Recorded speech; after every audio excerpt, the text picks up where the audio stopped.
श्रावण महीने की अष्टमी बहुत सुंदर दिवस है।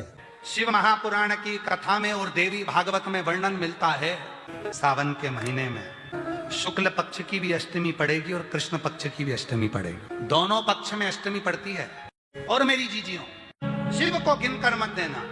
चावल का दाना हो, बेलपत्र हो, जल हो, फूल हो, शिव को नहीं, आपकी मर्जी पड़े उतना दे दो समर्पित। श्रावण महीने की अष्टमी तिथि को अगर किसी ने नियम बनाया, एक कनेर का पुष्प शिवजी के शिवलिंग को समर्पित करना, अशोक सुंदरी के स्पर्श करना, और जो जलाधारी होती है, जैसे ये शिवलिंग है, ये जलाधारी है, तो पहले शिवलिंग पर स्पर्श, फिर अशोक सुंदरी का स्पर्श, फिर जलाधारी पर कनेर का पुष्प शिव जी की ओर मुख कर कर, अर्थात जैसे मानो ये कनेर का पुष्प है, तो ऐसा शिवलिंग का स्पर्श करते हुए जलाधारी पर जो समर्पित करता है, भगवान शंकर उसके मन की कामना को पूर्ण जरूर करते हैं।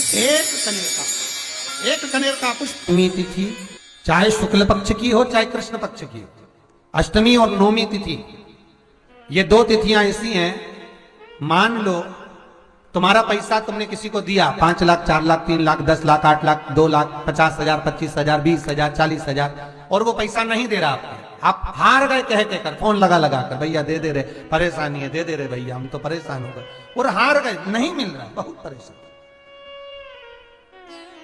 तो महाराज, किसी भी अष्टमी या नवमी तिथि के दिन आप मां जगतजननी जगदम्बा का शिव के साथ में, शिव शक्ति का स्मरण कर कर, देवी के नाम की 9 आहुतियां, सूखे बीले की, मतलब बीला जो सूख चुका है, उसकी 9 आहुतियां अग्नि में शंकर और सती के नाम से, शंकर और शिव के नाम से समर्पित करें, और आखिरी आहुति जो समर्पित करें उसमें थोड़ा सा भाग तिल का, और तिल भी काली नहीं चढ़ती उसमें, श्वेत तिल का भाग उसके साथ लगाकर समर्पित करें, और जिससे धन लेना है उसका नाम लेकर वो समर्पित करें महाराज, उसको सुध आएगी, और वो पैसा किसी भी हाल में आपके हाथ में थमाकर जाएगा ही, ये पक्का है।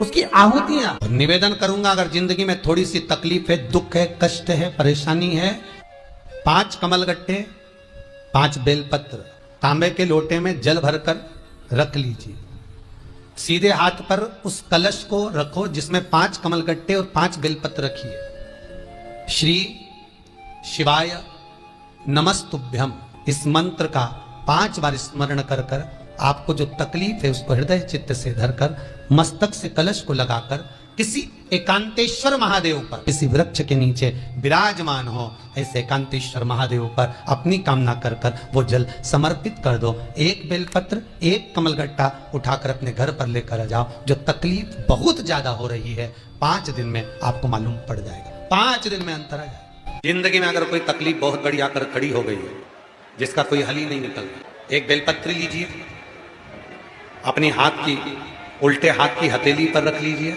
सीधे हाथ की हथेली से बेलपत्री को दबा दीजिए। शिव जी के मंदिर में कुछ देर मौन होकर बैठ जाए, जैसे सनकादि ऋषि बैठे हैं, चारों की चारों भाई सनकादि ऋषि शिव जी के मंदिर में मौन होकर बैठे हैं। एक हाथ से उन्होंने अपने हृदय को भाव से समाहित किया। ना शंकर भगवान कुछ बोले हैं, ना सनकादि ऋषि कुछ बोले, और मन की संशय को मिटाना, मन की परेशानियों को मिटाना। 1 बेलपत्र उल्टे हाथ पर रखकर सीधे हाथ से उसको दबाकर मौन होकर कुछ देर बैठिए, अपने मन में जो समस्या है उसका स्मरण करिए, और शिव जी से अपने मन की बात कहकर, श्री शिवाय नमस्तुभ्यम कहकर, ओम नमः शिवाय कहकर, उस बेलपत्र को अशोक सुंदरी वाली जगह पर समर्पित कर दिया। शिव जी को ये जो अपने मन का भाव कहकर, मौन रहकर, चुप रहकर आप जो बेलपत्र समर्पित कर रहे हैं, उसकी डंडी उत्तर की ओर मुख की हो, और बेलपत्री अशोक सुंदरी वाली जगह पर समर्पित कर दो।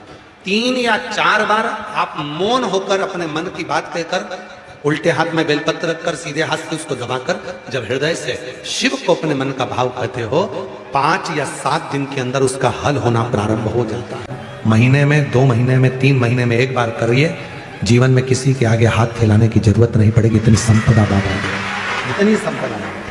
बेलपत्र की पूजन कभी दिल कर जाए तुम्हारा, तो कभी महीने में, 1.5 महीने में, 2 महीने में बेलपत्र के पेड़ के नीचे जल लेकर बैठो, बेलपत्र के वृक्ष के नीचे दूध नहीं चढ़ाना, बेलपत्र के वृक्ष के नीचे दही नहीं चढ़ाना,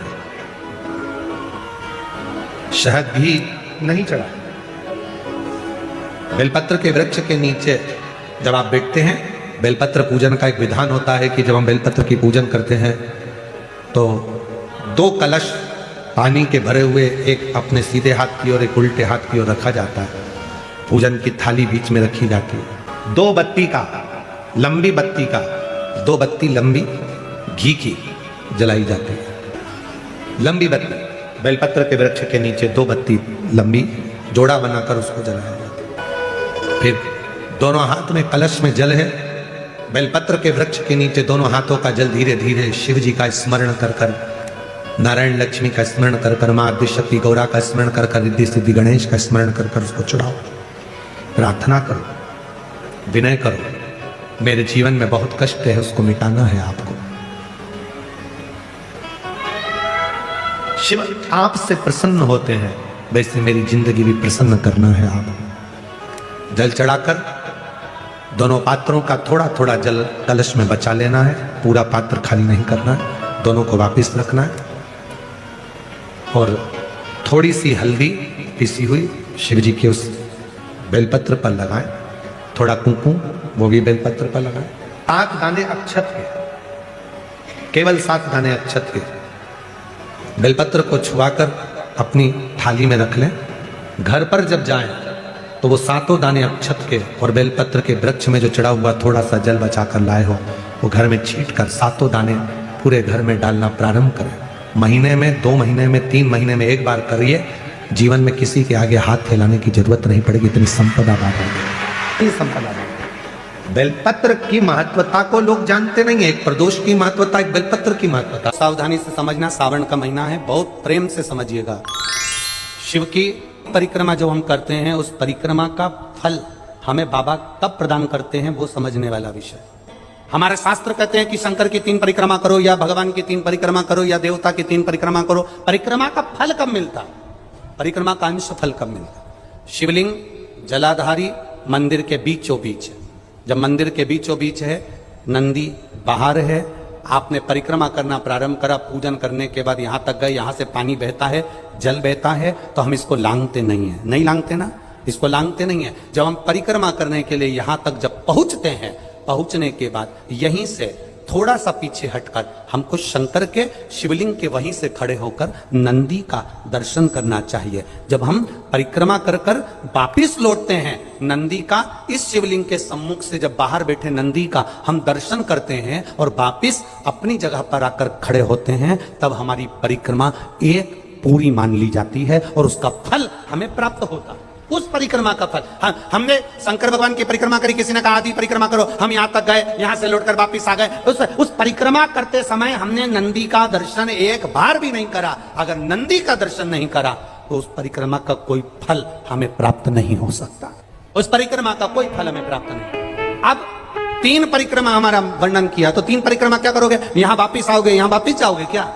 बोलो जम के, वापिस जाओगे क्या? नहीं। 3 परिक्रमा शंकर भगवान की जो वर्णन करी गई, यहां से चले, यहां पहुंचे, पहुंचने के बाद आपने यहां शिव जी का शिवलिंग के वहीं से नंदी का दर्शन करा, फिर वापिस पलटे, फिर नंदी का दर्शन करा, फिर पलटे, फिर नंदी का दर्शन करा। यहां खड़े होकर आप जब 3 बार नंदी का दर्शन कर लेते हो, एक ही परिक्रमा में 3 बार नंदी का दर्शन कर लेते हो, तो 3 परिक्रमा का फल प्राप्त हो जाता है और हमारा वो कार्य सफल हो जाता है। 3 परिक्रमा का फल हमें प्राप्त। एक बेलपत्र, एक दुर्वा, एक चावल का दाना रखकर आपने दिल से 108 बार श्री शिवाय नमस्तुभ्यं घर में बोलो और अपना जो पानी का स्थान होता है, मटका, हंडा, परिंदा, जिसको आप क्या बोलते हो यहाँ हमें नहीं मालूम, उसका स्पर्श कराकर आपके घर के नजदीक में जो शंकर का मंदिर हो, वो शंकर के मंदिर में उत्तर की ओर मुख कर कर वो बेलपत्र, दुर्वा, चावल का दाना शिव जी पे समर्पित कर दो। अगर लगातार 20 दिन भी आपने रोज प्रतिदिन अगर समर्पित करा है, तो 21वां दिन आपका जो भी दुख है वो धीरे धीरे कटना प्रारंभ हो जाए। शिवलिंग में 5 जगह ऐसी होती है जहां पर अगर चंदन का लेपन कर दिया जाता है तो विपदा